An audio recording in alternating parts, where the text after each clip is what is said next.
This demonstration, we're just going to review the options at the global and server level for the Hub Transport server.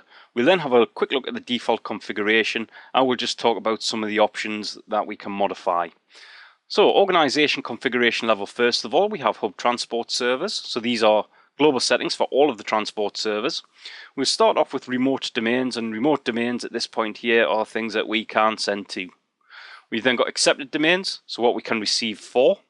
We have our email address policies for generating email addresses for our various users, for example, firstname.lastname@adatum.com. We have our transport rules that we have in place, and transport rules allow us to do something with a mail message as it passes through the Hub Transport server. So for example, we could put a mail disclaimer on there.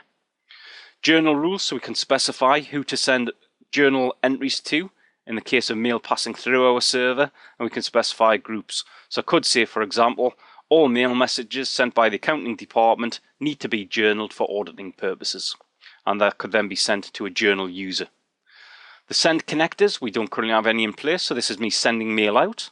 We've got edge subscriptions, so if we have an edge transport server sitting in our DMZ, what we can do here is set up the subscription to allow our Hub Transport server to communicate with the edge transport server. And then global settings, a couple of different things we can modify on here. Let's have a look at the properties.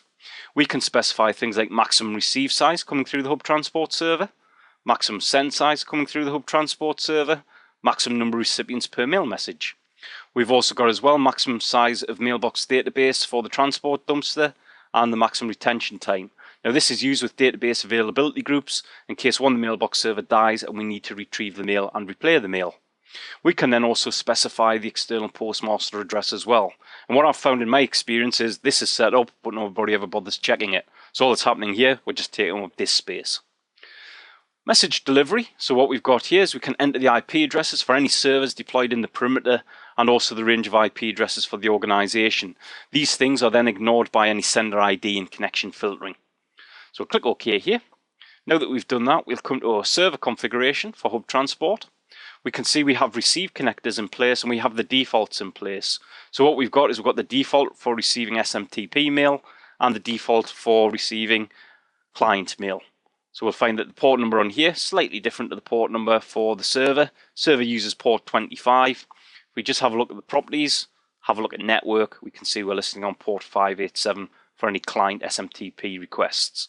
We've also got the general page, which just gives us general information about the connector, how we authenticate to the connector, and who can use this connector. So we'll click OK here.